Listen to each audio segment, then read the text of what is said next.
फिर से सुमन की चीखों से गूंज उठा। लेकिन आज की रात सुमन की चीखों को सुनने वाला वहां पर कोई भी नहीं था।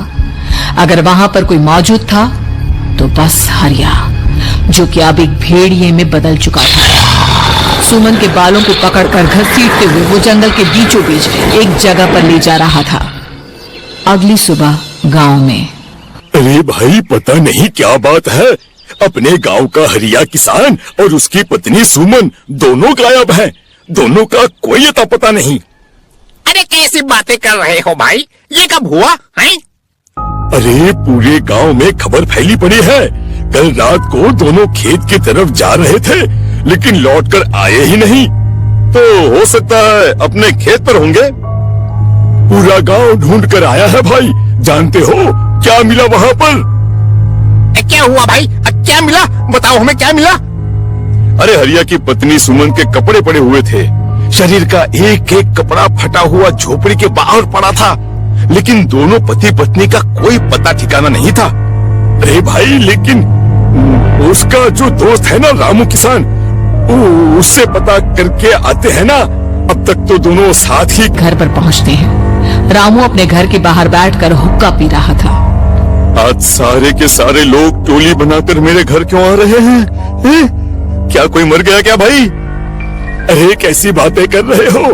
तुम्हारा सबसे अच्छा दोस्त हरिया और उसकी पत्नी गायब है और तुम यहाँ बैठकर हुक्का पिए जा रहे हो?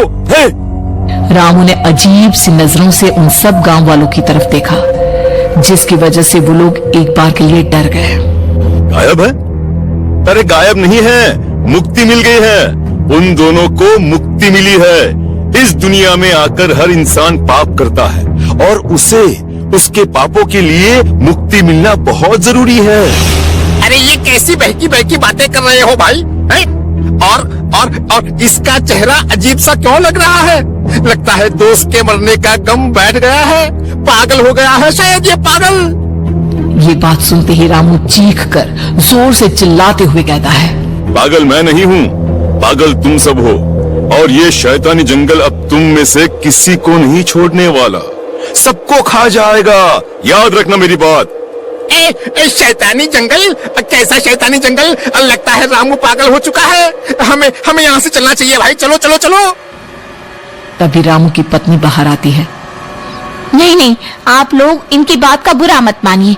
2 दिन पहले हरिया के साथ खेत पर गए थे। जब से वहाँ से आए हैं तब से ऐसी ही बातें कर रहे हैं। भगवान जाने ऐसा क्या देख लिया उन्होंने, खेत में कुछ भी बड़बड़ाते रहते हैं। लेकिन गांव के लोगों ने कमला की कोई बात नहीं सुनी और वो सब वहां से चले गए। रात अब धीरे धीरे ढलने लगी थी। तभी अचानक किसी ने धीमी सी आवाज में रामू को पुकारा। रामू, आ जाओ, मैं तुम्हारा इंतजार कर रहा हूँ। और सुनो, अपनी पत्नी को साथ लेकर आना, नहीं तो काम अधूरा रह जाएगा। ये आवाज सुनते ही रामू के चेहरे पर शैतानी मुस्कुराहट आ जाती है। वो धीमे कदमों से अपने घर के अंदर आता है। क्या हुआ? तबीयत ठीक है ना अब आपकी? मैं तुझे अपने साथ खेत पर ले जाने आया हूँ, चल। मैं तुम्हारे साथ कहीं नहीं जाने वाली। मुन्ना गहरी नींद में सो रहा है और उसे अकेला छोड़कर मैं तुम्हारे साथ खेत पर नहीं आ सकती। वैसे भी तुम्हारे उन खेतों में भगवान जाने कौन सा राक्षस घूम रहा है, मुझे तो डर लगता है। रामू गुस्से में दांत पीसता अपनी झोपड़ी से बाहर आ जाता है और कमला गहरी नींद में अपने बच्चे के साथ सो जाती है। तभी अचानक रात को रामू की झोपड़ी के ऊपर एक साया वही गाना गुनगुनाते हुए घूमने लगता है जो हरिया के मोबाइल में बजा करता था।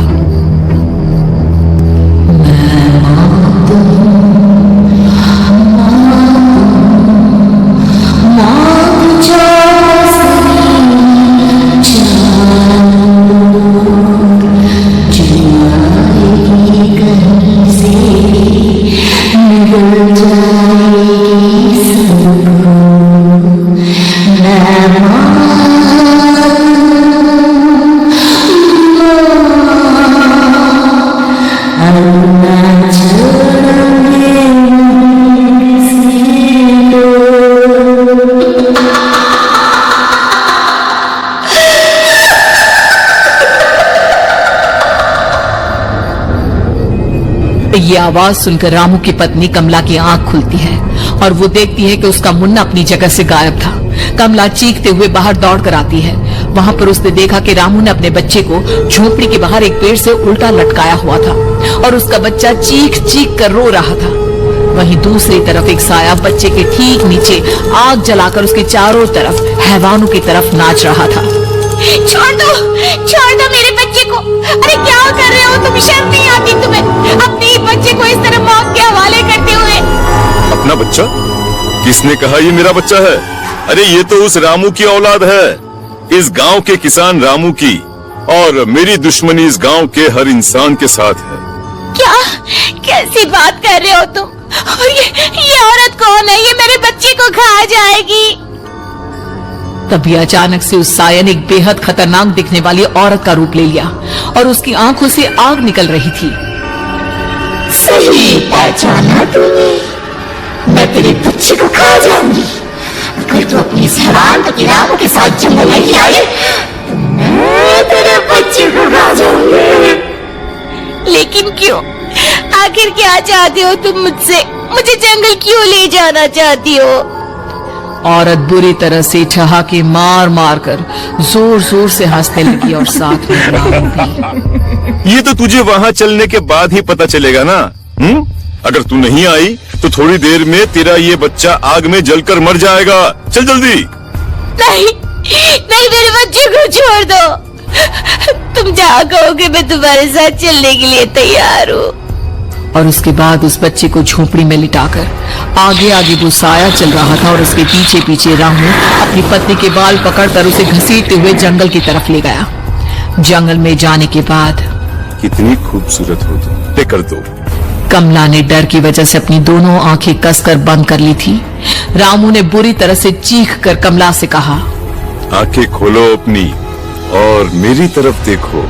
कमला ने जैसे ही अपनी आंखें खोली उसने देखा कि रामू एक खतरनाक खूनी हैवान में बदल चुका था। कौन हो तुम? जाने दो मुझे। क्या चाहते हो मुझसे? वही जो एक आदमी एक औरत से चाहता है।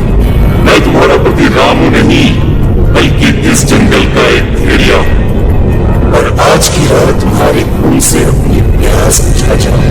और उसके बाद वो जंगल कमला की दर्दनाक चीखों से गूंज उठा। अगली सुबह कमला के कपड़े भी जंगल में उसी तरह पाए गए जैसे कि सुमन के पाए गए थे। इस घटना के बाद पूरे गांव में दहशत का माहौल था। अपने माँ बाप की मौत और गांव में हो रहे इस तरह की घटनाओं की खबर सुनकर किशन शहर से गांव लौट आया था। अपने माँ बाप की बेदर्द मौत की वजह से वो बहुत परेशान था।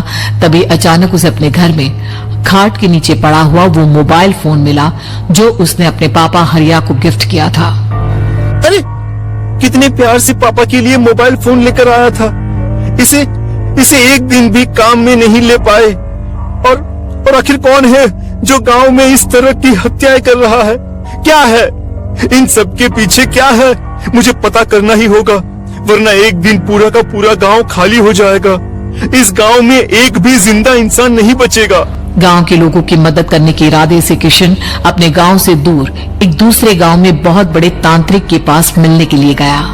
तांत्रिक बाबा, अब आप ही कुछ उपाय बता सकते हैं।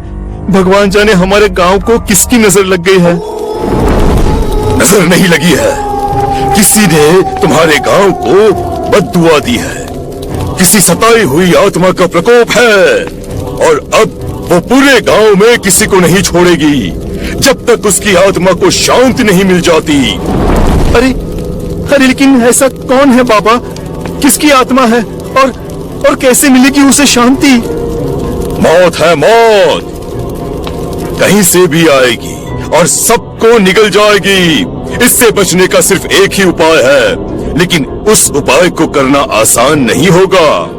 जो भी उस उपाय को करने की कोशिश करेगा उसकी जान जा सकती है। भले ही मेरी जान चली जाए, लेकिन मैं अपने गांव के लोगों की जान बचाने की पूरी कोशिश करूंगा बाबा। तो ठीक है, फिर अगली अमावस की रात जैसा मैं कहता हूँ वैसा ही करना। अमावस की रात तांत्रिक के बताए अनुसार किशन अपने साथ केरोसिन लेकर जंगल की तरफ चल पड़ा। उसके हाथ में देवी के मंदिर का सिंदूर भी था। किशन जंगल के बीचों बीच पहुंचा। ये देखकर उसकी आंखें फटी की फटी रह गई। वहां एक उबलते पानी का तालाब था और कई लोगों की लाश लटक रही थी। किशन की माँ बाप की लाश भी वहीं थी।